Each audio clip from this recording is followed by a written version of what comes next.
What if I told you that leaving a situation isn't always the best? And what it really tells us about ourselves. So what am I talking about? So today we're going to be talking about something that's raw, and I'm actually cooking something right now. It's raw and something that, whether spoken or not, spoken aloud or kept in secret, touches more people than realized in families. Family estrangement. Let me say this with clarity. Because I'm cooking right now.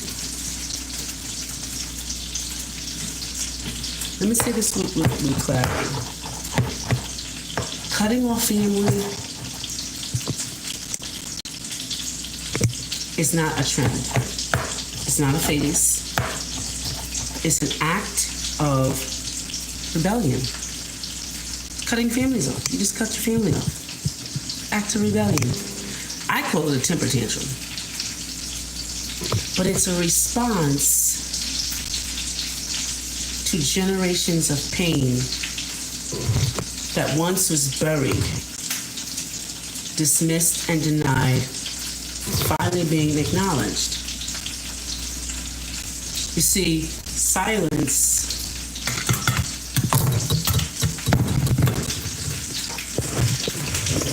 is endured for the long run. It's endured for the long run, right?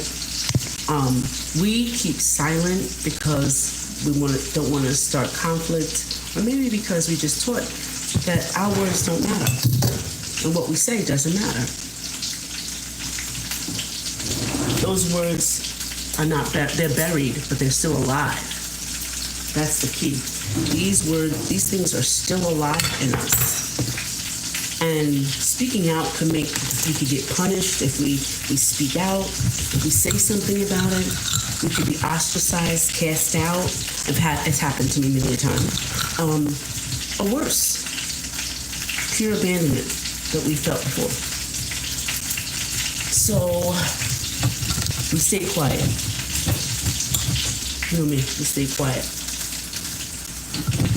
We so-called made peace with the pain. See? How can you make peace with the pain? You can't.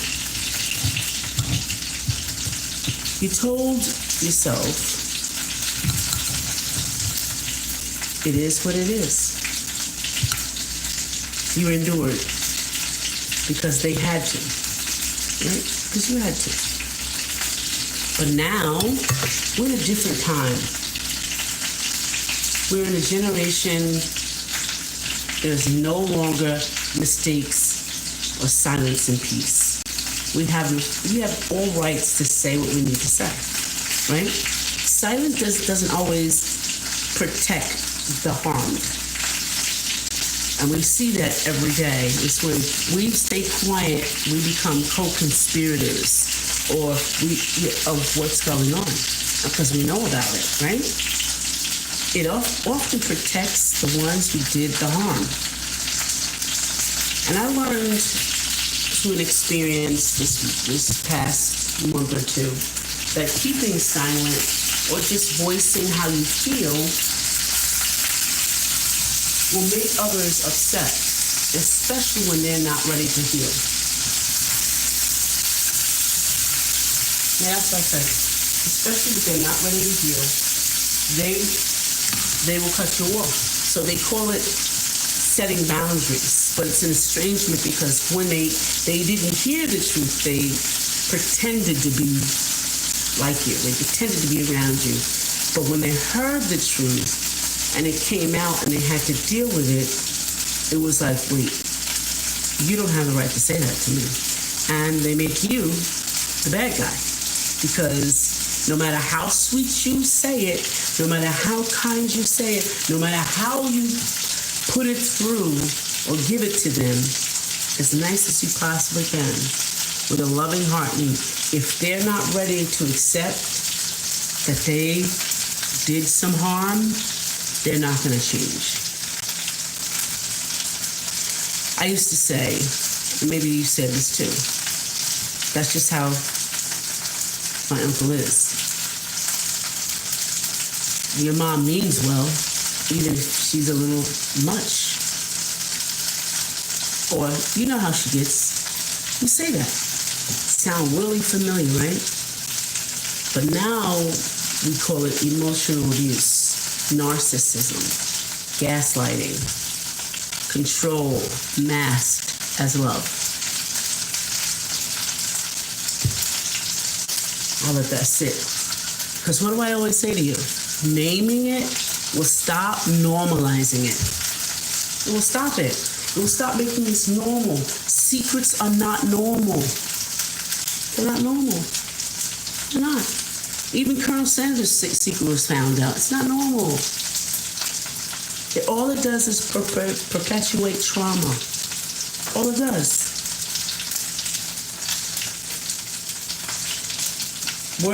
We are the first in our families to say, enough. Enough. We're not going to take that. We're no longer choosing tradition over truth. We're no longer sacrificing our well-being to keep family image intact. We are choosing not to be the Brady Bunch. We're choosing not to have the picket fences. We're choosing to heal. We're choosing boundaries without being guilty. We're healing over performance. It's the truth over secrecy. We're doing all of that. And yes, it's hard, but it's worth it. Because it gives you the freedom to be who you really are. And guess what? It creates a loyalty within the family. Secrets do not do that. Being loyal to the family is breaking those generational curses, patterns, traumas, all of that junk, breaking it. The lies, getting rid of it, breaking it. But if it's loyalty that requires self-betrayal, it's not love. It's bondage. So let me be clear. Estrangement is rarely impulsive. It's not the first step. When you go to separate from your family, it's not the first step. It's get these things straight, in my view, aligned with me first. Admit my wrongs, do my rights, and get that straight with me. And then if that doesn't do it, then I have to get away from them. Not estrange from them, but separate and create a boundary. No contact. It's not the first step. It's the last step when you've done the cleanup work. Most people try everything, the conversations, the family meetings, but see, they're not talking about the secret stuff. They're going to all those things. The therapy, but they're not talking about the secrets. They're not talking letters, they're not talking about the secrets in those letters. The silent prayers, they're not talking about the secrets. The boundaries, they're not talking about the secrets. And after all that, when nothing changes, when harm continues, when denial is louder than accountability, they leave. I'll let that sit while I turn on my screen. I think it's done.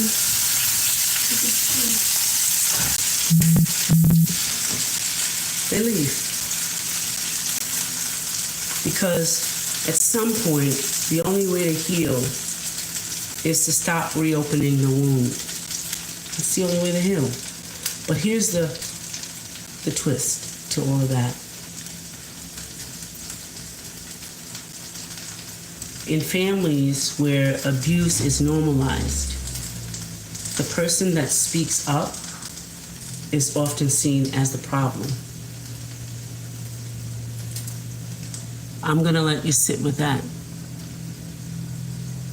The person that speaks up is often the problem. They're often the one that you cause all these problems. No, you cause all these truths. That's what they're really saying. You cause us to, you unearth those wounds, and we don't want to deal with them, so you are the scapegoat, you're the problem. They're told, don't be dramatic. You're too emotional. You know that's still your mother. That's still your dad. Oh, it wasn't that bad. It was in the past. But let me tell you, minimizing someone's pain doesn't make it disappear. It makes it generational. Pain that isn't transformed gets transferred. Pain that isn't transformed gets transferred. And we're saying, not me, not anymore. That's what we're saying. I'm saying it every day. Not me, not anymore. And we need to talk about that grief, because that's all it is. All of this pain and acting up and being a narcissistic and seeing about yourself and, taking on all those traumas, it's all about grief. Grieving.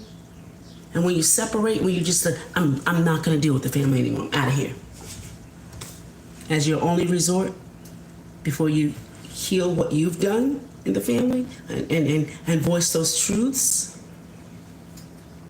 it's nothing but grief, because you're grieving with the parent that you never had that could probably have protected you from all of this, the love you deserved but didn't receive, and apologies that you'll never accept. It's realizing that you don't have that fantasy family. You don't have that fantasy family. You don't have that Brady Bunch, whatever family, that the Cosby family, whatever family you saw on television, you don't have that family. That's not it. We have to realize that. And that grief is deep. That grief is deep. It's complex. How you doing, Benny? It's complex, but it's also proof that you're awake. You're no longer in survival mode. You're out of that. When you start to realize all the things, you're not in those survival modes anymore. You're not numbing and dispensing and getting and pretending. You're not doing any of that. You're choosing truth. And you're choosing truth. Oh, Benny, I wish you feel better. I'm wishing for you to have better days, okay? You're choosing truth, and that's powerful, So anyone out there who has to make some hard decisions to walk away from the family, to anyone who's felt guilty, judged, or misunderstood, to anyone who's mourning the grief of their parents that they didn't have, the cousin that they didn't have, the sister or the brother they didn't have, while building what's never been, you are not broken. You're brave. You're healing. Estrangement may not be a happy ending for anybody, or even that you imagined that you would be. But for many, it's where the story begins. It's where they begin. It's the story of peace, of boundaries, of truth, of joy. It's all that. So if you have any questions, hey, Benny, you had a car accident? Oh, wow. Hope you're all right. My son had one yesterday as well, and he's doing better today, but he's in a lot of pain. So if you have any questions, now's the time while I'm finishing up my meal. Oh, thank God. Good. I'm glad that you're okay. I'm glad that you're all right, Benny.